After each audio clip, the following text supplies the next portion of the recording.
At the end of the day, it's not about what you have or even what you've accomplished. It's about what you've done with those accomplishments. It's about who you've lifted up, who you've made better. It's about what you've given back. Denzel Washington. Welcome to Inspire Vision. Our sole purpose is to elevate the lives of others and to inspire you to do the same. Kyle Gillette, welcome to the show. How are you? I'm great. Thanks for having me, Dr. Doug. Hey, it's great to have you on this show. I'm really excited to talk about some of the things that you've been, obviously promoting, and particularly in your book and so forth. So what I'd love for you to do is to kind of tell the audience who you are and how on earth did you get to this point in your life where you've developed this whole system of blue leadership as well as other things. Yeah, sure. So what's interesting is you're in Thailand, and my dad sells oranges to people in Thailand for sure. They Oh, export wow. from California all the way out to Thailand. And so I grew up on an orange farm in the Central Valley of California, did that life until I was 18, went off to college and decided that ag business was not for me, and ended up choosing a different major altogether and went to the exercise science route. Ended up wrapping that thing up, and I had gone on a missions trip to India with it was a church of, I don't know how many people, but there's 20 people on the trip, and great experience there. We did our thing and we came back, and I was wrapping up my senior year of college, and I was, in short, afraid to become an adult because college was a lot of fun, had a lot of fun with friends. I did a ton of sports, spent a lot of time on the beach playing volleyball, surfing. I did okay in school, but it was just fantastic experience, and I wasn't ready to go, let's go professional and do the whole professional life. And I remember talking to my parents on the phone and said, Mom, Dad, I don't know what I'm gonna do with myself. I'm a little bit lost. And like, you'll figure it out. Maybe you should pursue personal training or whatever. They weren't too worried about it, but I was terrified. So I would say 2 weeks later, I got a phone call from John, one of the guys on the trip. And he said, hey, Kyle, there's this opportunity at this men's mentoring program I think you'd be a perfect fit for. And I'm sitting at my desk in the apartment I was in and thinking to myself, yeah, I need to be mentored. I need to live in the program and have the opportunity to be mentored. But he was talking about me leading these guys. So I'm going, okay, let me learn some more about it. So I go to the job, to the interview, and I remember pulling onto the property, and you drive down this long driveway onto this 20 acre ranch. It was an old dairy farm, not active anymore. And you pull onto the property over this creek on this bridge, and then there's these chain link fence with a bunch of dogs barking at you. But they're happy dogs because it's a doggy daycare. Right? You pull up a little further, and there's this old farmhouse built in 1886, wraparound porch, American flag, green grass, just beautiful setting. And I'm like, what am I getting myself into? I pull up, walk up the sidewalk to the front door, knock on it, and Jack, the president, opens it. Long story short, I interview for an hour and a half. I feel like the couch and someone is pushing me down into the couch and saying, you belong here, you stay here. So they asked me, do I want to do this? And I said, yes. I didn't know what I was getting into. Well, 10 years later, I finally leave the program, and I'm married, and I have a couple kids, and I'm moving up to the Pacific Northwest. But in that window, I was mentored for 10 years. I mentored others for 10 years, and I learned business, and I learned pet resorts, and I learned nonprofits, and I learned all that world, and then came up here and dabbled a little bit more in the nonprofit world and a little bit in the corporate world, and then opened my own business. So that's a little bit of a short version, but that's a lot of the history to get to where I am. Well, and I know you have a huge focus on business and helping business leaders and so forth. And I have always learned. In fact, I remember when I was doing some business consulting, I would tell my clients, what we're going to learn here applies to your personal life. There's such a correlation here. And so, today I'd love to chat a lot more about some of the things that you're doing, things that you use, the techniques that you use, and how they can be applied to an individual who's listening today in their life. And I know there's a lot of things that you talk about. I had a chance to go through your book and read a little bit of it, and I found that fascinating. Yeah. So first of all, your book, what's the name of your book? Right Now Leadership, a 4-part framework for today's leader. Okay, great. And quite frankly, as I say, as I was reading it, it's like, wow, this is so applicable to personal life Oh yeah. and as well as leaders. So one of the things you talk about is the four components of change and why is it important to change? So what are your thoughts about that and why talk about what changes and how do we do that?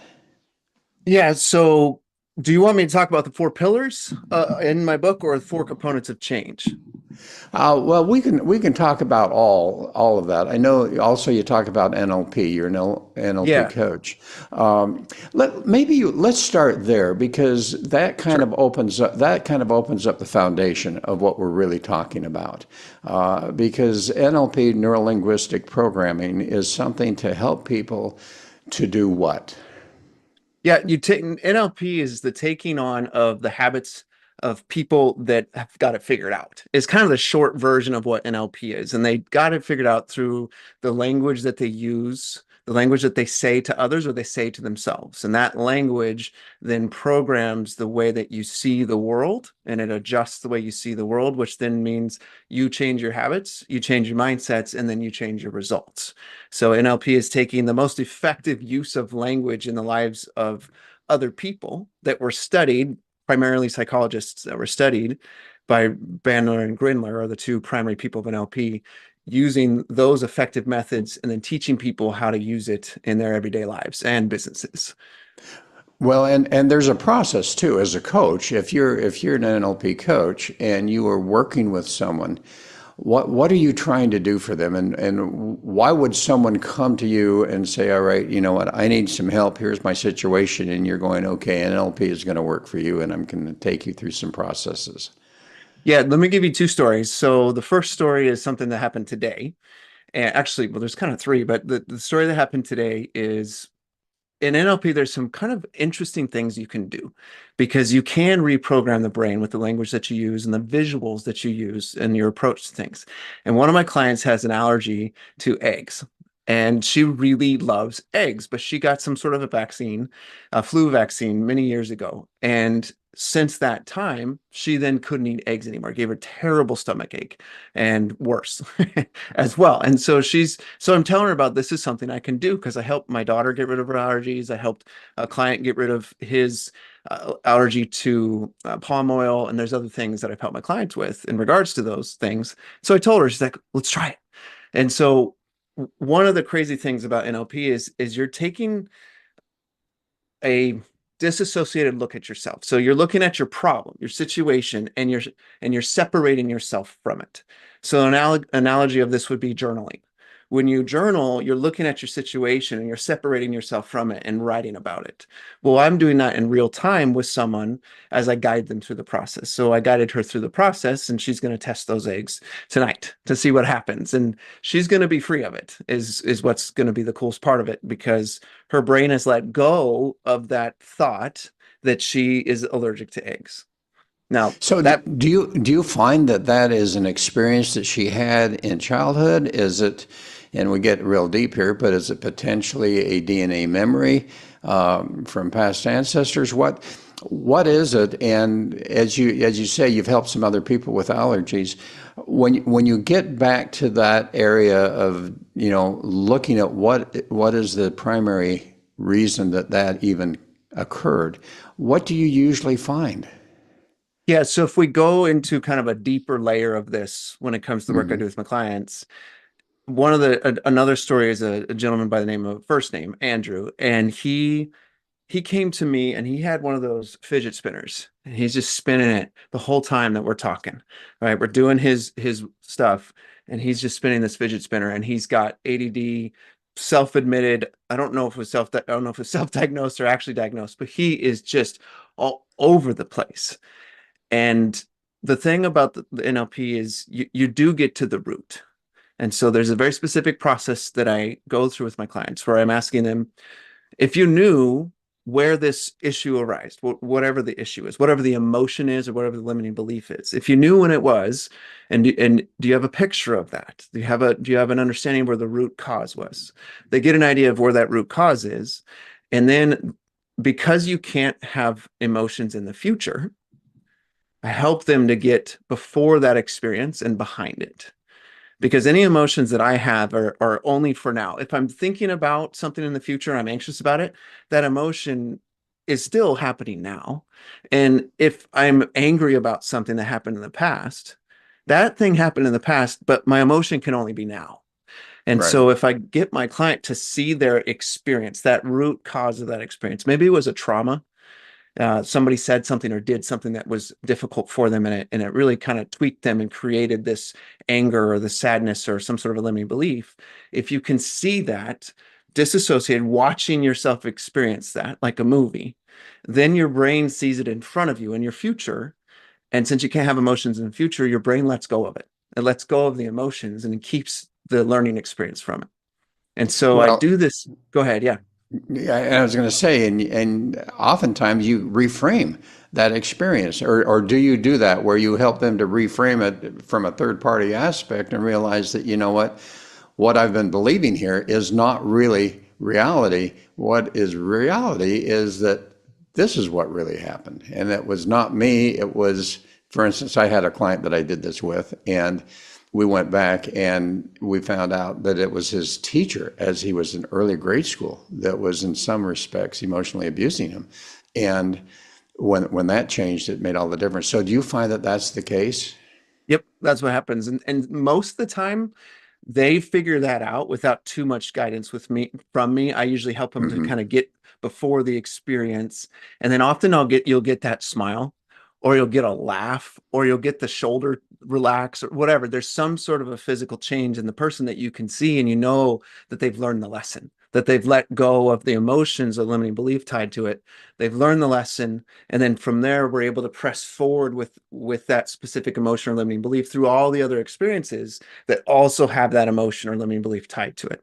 And by the time you get to today, they've let go of all the past stuff, but they've learned everything from it. So I had this thought that I wasn't worthy of the mission that I've been given in life. That was my hang up. That was a huge hang up for me when I was going through this process.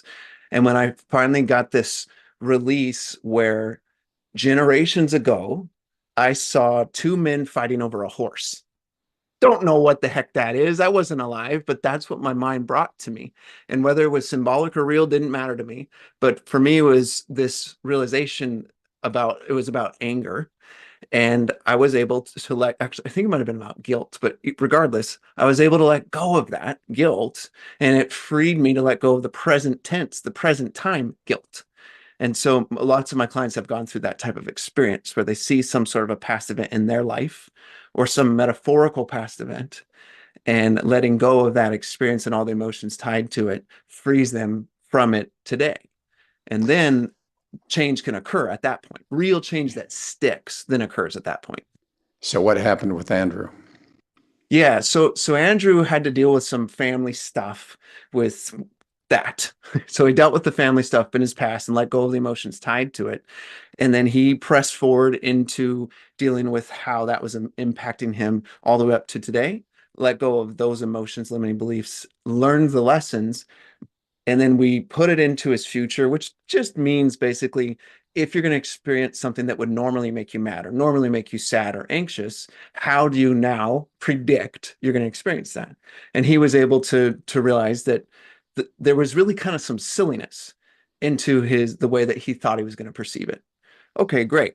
That's just imagination. So let's fast forward 2 months later, and we're having a conversation on a hike at 5 in the morning. And he's telling me that, dude, my anxiety's gone. I'm calm. I'm at peace. When I have conversations with people, I have to interrupt them all the time. I can just wait. I can just wait for what they have to say. He's a real estate agent that likes to talk and like kind of has to prove himself a lot. And so he's telling me this on the hike, and he's just at this way different state of mind because he the lessons he learned allowed him to just relax, and he doesn't have to prove himself near as much anymore. And that changed his fidgeting, that changed his anxiety, which allowed him to really let go of a lot of things. And now he and his girlfriend are working more effectively together in their business. And he's kind of in the back burner now instead of having to be in the front and always getting attention. So it's really cool. He just told me, and I'm like, yeah, kind of to be expected, but it's really neat when you get to hear it and see it in someone. Well, and you know, the reason I wanted to talk about this is that I find that, you know, as you know, as you've been on a bunch of podcasts, you know, there are a lot of things you can talk about self-help and, you know, really trying to work through a lot of these type of things. But I personally have found that NLP, if you can find a good practitioner that can really help you, it is it is a miraculous thing that can be done to really help you. So as the audience is listening, and if they're experiencing some of these, you know, challenges, you know, if they could find someone such as yourself, and we'll talk about how they could reach you, you know, an NLP practitioner that really knows what they're doing, it's a way, it's a practical way to help them to start to do that internalization and release some of those things that are going on. Yeah, I agree. I was working with this guy today and I was helping him with migraines. And so we were working through some conversation about it, and I helped him create a picture of what his migraine looks like. And so he created a picture of the color, the sound, the feel, whatever. And then I said, okay, go ahead and hand it to me. I said, give it to me so I can get rid of it. I can throw it out. Right. I was just kind of experimenting with him to see what was going to be most effective to help him let go of this Right. thing. And he said, I'm getting a little emotional right now.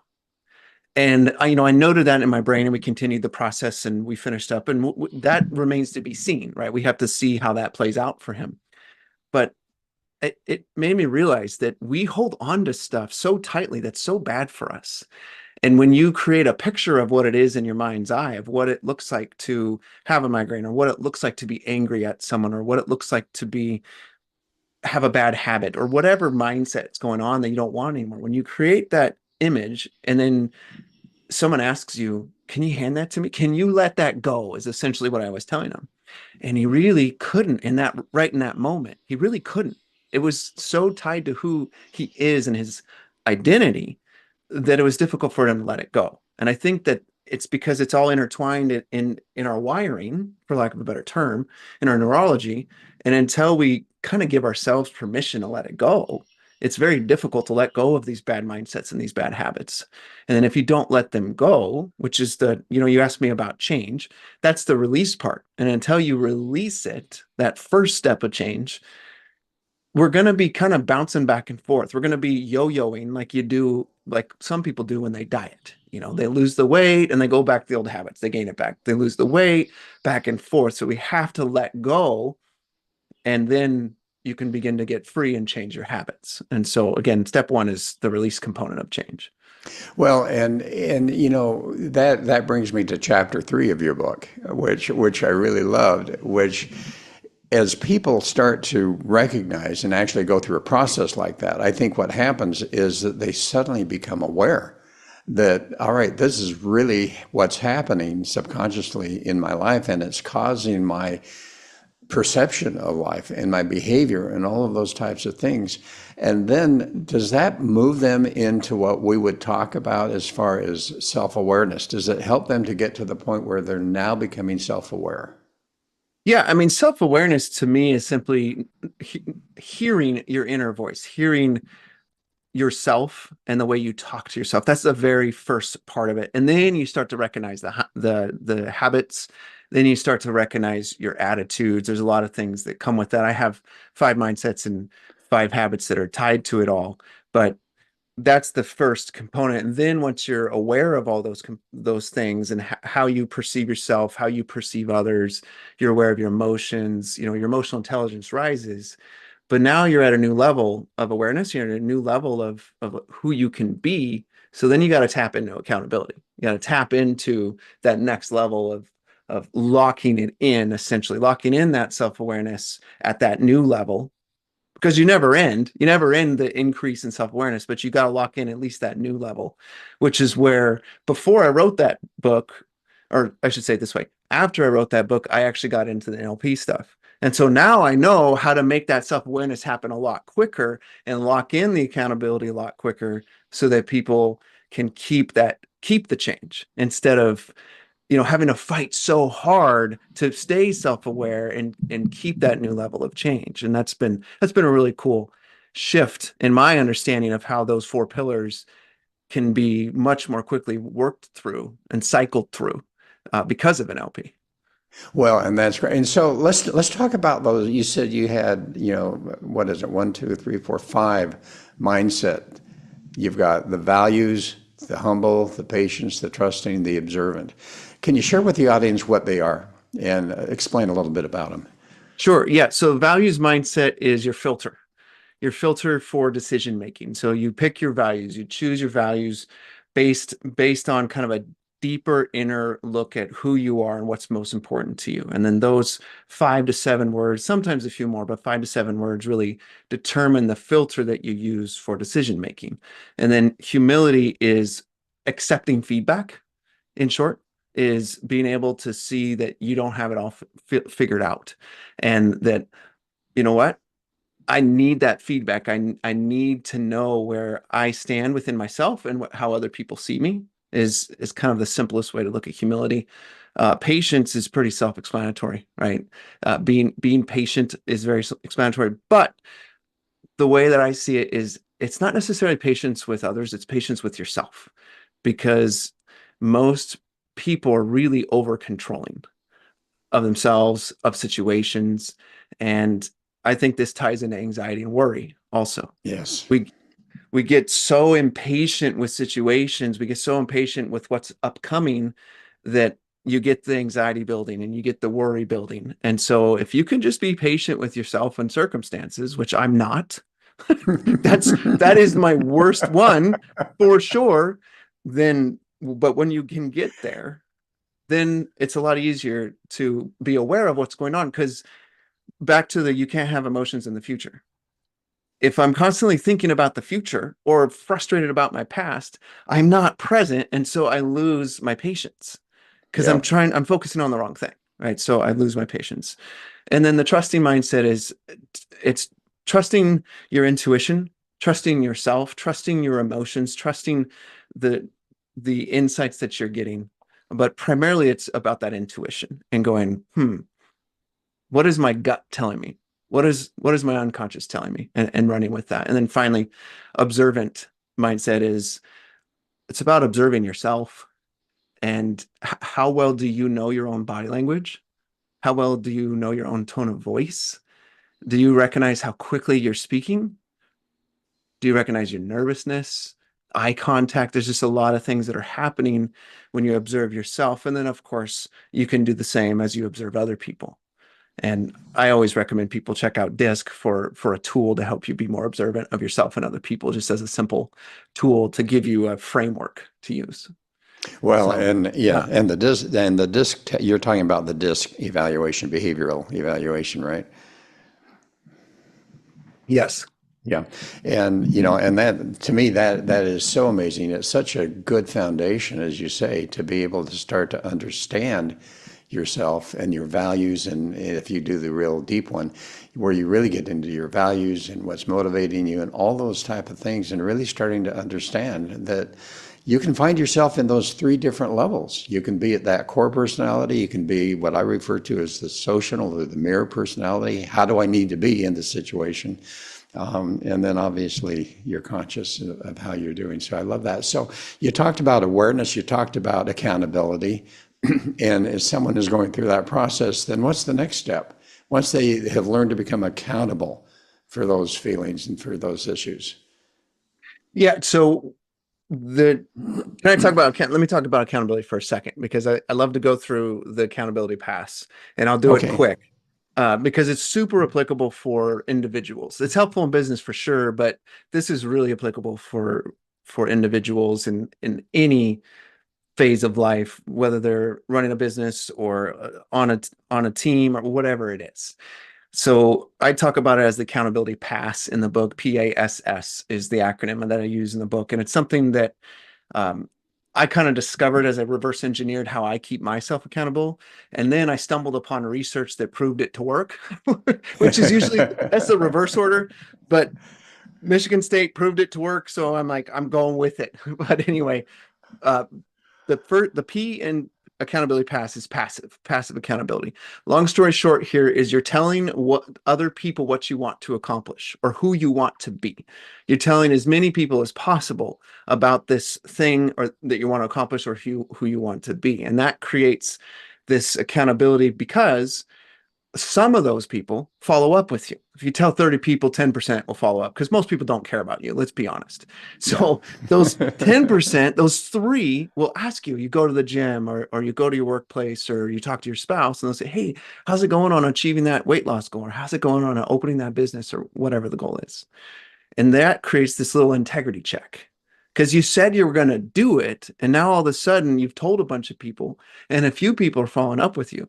So if you want to stay in integrity, you better fricking do the thing, right? So that's part of the accountability pass, the passive part.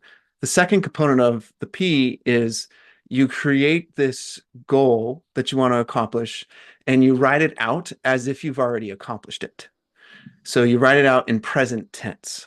I weigh this much, or I've accomplished this specific thing, or I'm on vacation because I've made this much money and I'm just hanging out enjoying myself or whatever it is, right? I've met the woman of my dreams. And that's the passive accountability for your brain because your mind doesn't know the difference between what is reality here and now and a very well constructed reality in your imagination.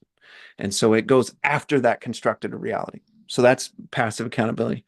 Active accountability is of the 3 that follow up with you, of the 30 you told, you say, Joe, can you help keep me accountable with these goals I'm trying to accomplish? And I'll help you with yours too. We can meet on a weekly or biweekly basis to talk about it. And that's something you can do on a 15-minute phone call, a Zoom, in person, and it has extreme power. This is how we did the men's mentoring program. Every week for 1 hour a week, we'd meet with the guys. We did other things with them, but that was the deepest change component. And I tell a long story in the book about this, about some guy that was basically a mute, that because I consistently met with him and I built that rapport and helped him stay accountable, he opened up. And it changed huge things for him and it changed my heart and life big time. So that's active accountability. The first S is structures. Real simple, your to-do list and your calendar. Awareness and this new version of yourself. I'm going to stop you. You cut out there. Could you say that sentence again? Yeah. So the first S in PASS is structures, and that's your calendar and your to-do list. And essentially, this is your plan for how you're going to stay at that level of new self-awareness that you have, how you're going to stay accountable to that new level and also to accomplishing the goals now that you can because you're at this new level, because you've let go of all that head trash that was in the way before. And you're aware of it when it comes in so you can drop it real quick too, right? And lastly, the second S is self-accountability. So, Dr. Doug, have you jumped out of an airplane before or zip line or no, that's something you'd have to work with me on NLP. Okay. There's some fear there. So, at some point when you're committing to something, let me say it this way, when you've decided to do something, if I'm in an airplane and I'm going to jump out, or if I'm on a zip line or a bungee cord, whatever, I've decided I'm going to do it, but let's go with the zip line. I'm still on the platform, right? I haven't started zipping down, quote unquote. I'm still on the platform. So I can still quit. I can still say to the guy that's hooking me up and say, hey, I'm too scared. I'm not going to do this. I've only decided I'm going to do it, but I haven't done the next component, which is commit. And that's the commitment where you go and you step off the platform and you start zipping 1,000 feet through the air above a tree canopy like my wife and I did in Costa Rica.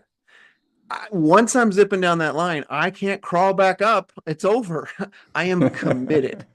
And so whatever it takes for you as an individual, when you get to that new level of self-awareness and you get to that new level of commitment and level of goals, what is that point of no return? That is the main and primary component because that's the one that you 100% control, right? You do that and all of a sudden I'm locked in. It's over. Like I'm going to do this thing. So that's your accountability pass, passive, active, structures, and self. Okay. Great. And you used a couple of words, and I want to talk about it just a little bit if you don't mind. You talked about what you need to do and who you need to be. And have you really looked at that from the perspective of how often people are so focused on the doing Uh, that they forget that the most important thing is to be? I always use the reference of Christ. yeah. And I get into trouble all the time with this question. Did he do what he did to become Christ, or did he do what he did because he was Christ? Yeah. And what I find is so often people so focus on the doing, in my personal opinion, is that as we become, our doing just becomes a natural process that follows who we are. Could you tell me your thoughts on that? Yeah, 100%. So when Jesus is asked if he's God, basically, he says, I am. I am. And those are the words that the Lord uses in the Old Testament to identify himself. He says that he is the I am. And I couldn't tell you what it is in that'd be Hebrew. I couldn't tell you those words in Hebrew, to be honest, but that's what God says in the Old Testament, and then Jesus says that in the New Testament. And then he also calls himself, he says, I am the way, the truth, and the life. I am is also the way that we speak about ourselves. Like you hear the language like, I am a loser, or I am a winner, or I am a father, or whatever other language. I am a business owner. You have all this I am stuff. And we're really hearkening back to the deeper identity that's rooted in us that we were born with. And if you're not careful, you start putting the wrong identity on that. You start putting, I am an alcoholic, which I don't like that language for people, right? Or I'm a drug addict, or I'm whatever else, stupid. I'm all these other things. And then you start to identify with that. So we got to be real careful about that I am language and make sure we're choosing wisely the language of I am. So for me, with my clients, once they let go of all the head trash, and we do that release work through NLP, and something called mental and emotional release is one of the primary techniques I use. But after we let go of all that head trash, then I have them create a personal avatar that they create for who they're going to be 5 to 20 years from now. And it's who they're going to be first, not what they're going to be doing, but who they're going to be. And essentially, it's a bunch of I am statements in 4 components of life: spiritual, mental, emotional, and physical. Who are you going to be in those 4 areas 5 to 20 years from now? You create that, and they're all present tense forms because they're all I am statements. And then your brain, your unconscious mind, starts to pursue those I am statements. And you're building this change into your life. You create the accountability around that. You make those decisions that have no point. You can't, you're that the S, the I'm sorry, where you can't return, right? It's over. You've committed. You get to those decisions where you're committed to it.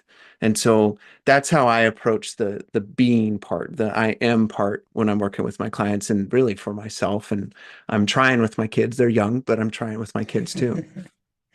Well, and as you say, as you're doing that, and as you're writing down, I am this, I am that. I like that. I'm going to have to try that. Um, what happens is then, at least I would think that now it's like, okay, I am, and then when you start to see a conflict of who, quote, you are versus how you are behaving at that point in time, here comes the doing, because now you can do what needs to be done to modify yourself to back to where you are, where I am. Yep. And that's the growth piece, right? Because you've got the self-awareness, you have the being part, and then you have the accountability, the doing part, and then the growing is the having part. Because if you have the I am part, which is self-awareness, and you have the accountability part, you automatically grow. Because Yes. there's no other option. You're going to grow, and sometimes it's uncomfortable because it's a whole new version of yourself, and it's scary, but you're going to grow. So growing is automatic. That's why it's the having, because it's not something you're working for. You're just receiving it because you've done Yes. this previous work. So now I'm receiving it. I'm having it. Uh-oh. Now I'm having it. So what do I need to do? I got to empower other people because I'm growing so much that I need to play that forward into other people's lives. And I might be growing my business a lot. I might be growing my family a lot, my community, whatever it is. So I got to rope in other people in the process. And ultimately for me, that's the giving part, be, do, have, and give. So I've done the being, the doing, the having. Now I get to do the giving. But what's beautiful is I empower so much that my self-awareness grows with that, because as you empower more people, you have to become more self-aware in order to do a really good job with them. So you loop back around to self-awareness again, which then means you have to have more accountability and better accountability, which then means you grow, which then means you get to empower more. And then it cycles around in this wonderful, beautiful cycle of personal development and development of others. And it becomes pretty automatic at a certain point. Once you get rid of all that head trash, you start to loop around pretty quick, because you notice when you start to carry the head trash because it feels heavy. Because before you carried so much baggage or head trash, there's 1,000 pounds of it. If you add 20 pounds to it, you don't know the difference. If I'm carrying 1,000 pounds in a car and I add 20 pounds, or in a truck, the truck doesn't notice a 20-pound difference, and neither do we when we add 20 pounds of baggage. But if you remove 1,000 pounds and someone tries to dump 20 pounds on you, you feel it. And it's easy to say no to that trash. It's easy to say no to that baggage. And that's where I want my clients to get. And that's where I want to get too, because it's way easier to not create those bad habits, create those bad mindsets. They're obvious at that point. Well, and I love, it's just brilliant how you've put that together with, the awareness and the accountability, the growth, and then obviously giving back and empowering others. I think that is so fantastic. There's another area as I was reading some things that I want to talk about for a little bit of time, and that's because I find that so often people in their relationships have such a challenge because we really have not been taught how to communicate. And oftentimes we're not even aware that, as you know, there are three different types of communication and maybe even a fourth. What would you share with the audience as you talk about the blue shirt leaders? What are the three V's of communication? And then talk about how the percentages are, and then what is the fourth channel that has to be so important? Yeah, so I know I alliterated it, so I might not be able to do the alliteration part, but you've got the vocal, the visual, and the verbal, right? Because I alliterated it to make it easy to remember, but I'm forgetting. Can you Okay, help so me you out got for a the moment? verbal, the vocal, the visual, and do you need the Okay, percentages, or the no, I got percentages by those. heart? Okay, Okay. yes. So when you break that down, the visual is your body language. And when it comes to the meaning of communication, 55% of our communication is in the body language. So the way that I'm leaning my shoulders towards you, the way that my hands are moving, my body stance, I'm in a pretty comfortable, relaxed stance. There's all kinds of things happening in my body language and yours as well. That's most of our communication. It's more than half of our communication. Then you get to the tone, or the verbal, and that's 38%. So this is the way that people say things, not what they're saying, but the way they say it. And this is where I think a lot of people get in trouble.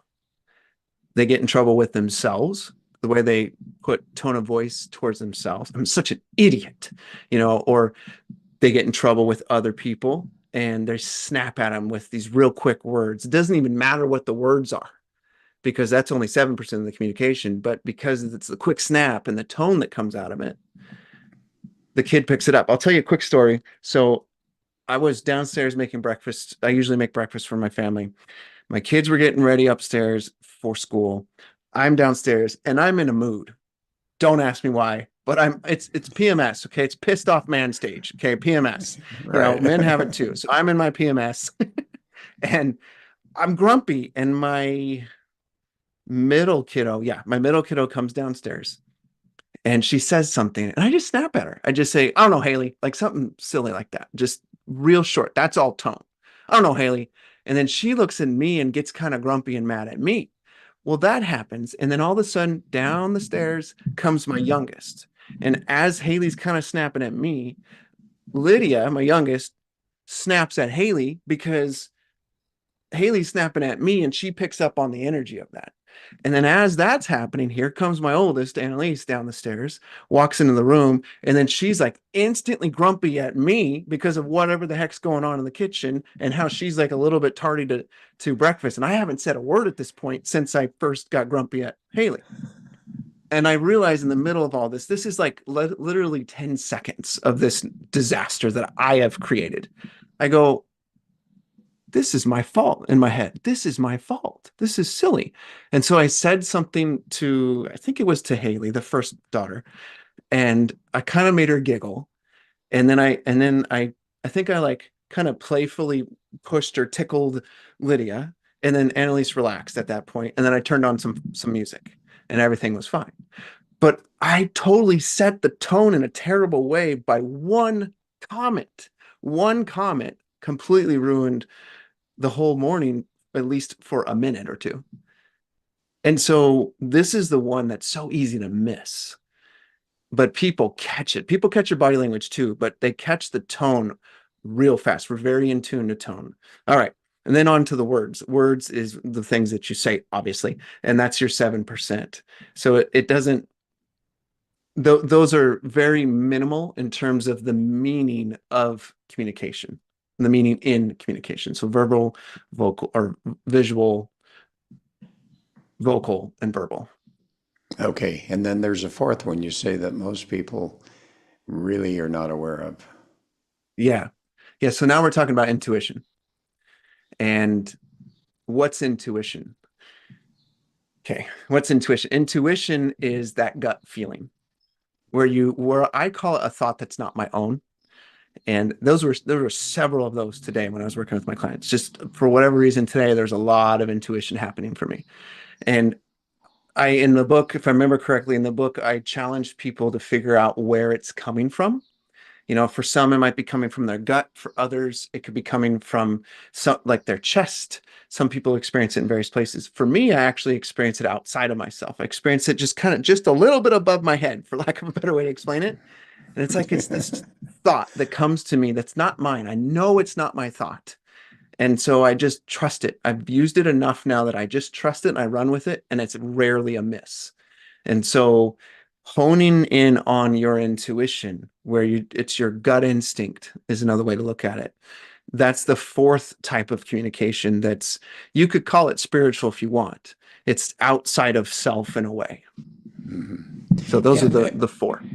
Okay, so we've got that going, but then, and we're not going to have a lot of time on this, but just in general, when we start to communicate with someone, how important is it? Because, in fact, as we're sitting here talking, and I caught myself thinking, all right, what am I going to say next? And I'm going, wait a minute. I've got to really listen to Kyle and understand what he's saying, and then naturally a question will come. Yep. How often does that happen where someone's communicating to us and we're really not understanding what they're trying to say? Sure.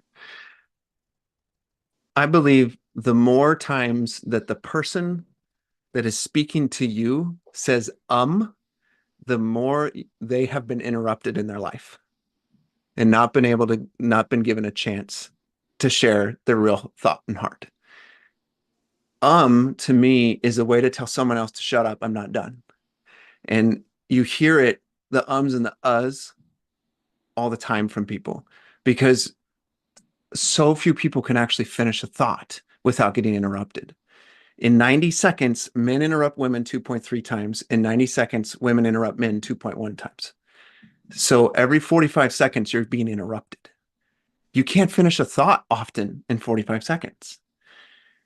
So there's a book called Words Can Change Your Brain, and they challenge you to speak in 30 seconds or less. And I'm not doing that right now because I'm explaining things in more detail. Right. And so right. I'm not doing that. But this weekend, my wife and I really put it to the test. And there's another challenge in there that says, speak no more than one sentence at a time and speak it slowly.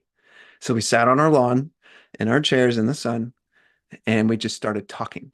And it ended up being about 2 sentences at a time. 2 sentences. And then even if the thought's not complete, you shut up and you wait. And they know your thought's not complete. And so they ask you a question to help you complete not to help you complete your thought, but they ask you to just basically go on. And it was this beautiful experience. And we ended up having kind of a shallow conversation, a medium conversation, and a deep conversation in the midst of this 15-minute experience. And we've had those types of conversations before, but not quite so intentionally. So what do you do to not interrupt? I could give you another acronym if you want. I got another acronym for you. I wish we could. And so what I'm going to ask you to do is, we're at time, unfortunately. And I'm thinking we could go on for another hour. But number one, as you think about what is the message you'd like to share with the audience, what would that be? Yeah.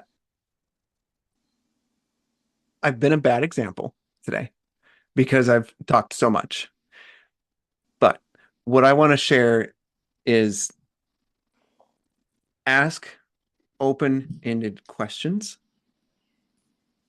and be willing to wait even up to 30 seconds for someone to respond. Give people that courtesy of asking them a curious, open question and waiting for them to think and respond. Because you're serving them by helping them become more self-aware, and you're empowering them because you're helping them to think. So that is what I would suggest people do if they really want to become more self-aware themselves, empower other people, and really respect and honor the thoughts of someone else. Yeah, I love it. I love it. Hey, Kyle, this has been an amazing conversation. I really appreciate it. How do people find you? How do they find your book? Sure. Yeah. Go to Gillette Solutions. So my last name, GilletteSolutions.com. And then the book is on Amazon and Barnes & Noble, all those other places. But you can download it for free. I'm giving away the ebook for free on my website. So GilletteSolutions.com/book, or just click the book link. And you can get a free reading of the book to learn about what I'm up to and what's in there. And then you'll get a series from me and some invites to have a free conversation with me and learn more about what's going on in my world. And I'll learn more about what's going on in yours. Well, I have to tell you, this has been amazing for me. I think the way that you have put things together and organized it, and your 4 pillars and all of those type of things are so valuable. And I really appreciate it. And obviously you're at the point of where you are empowering other people, because you've certainly empowered me today. So I thank you for that. Thank you. You bet. And folks, thanks for listening. I hope you've really enjoyed this, and I look forward to having you join us again soon. This is Dr. Doug saying namaste.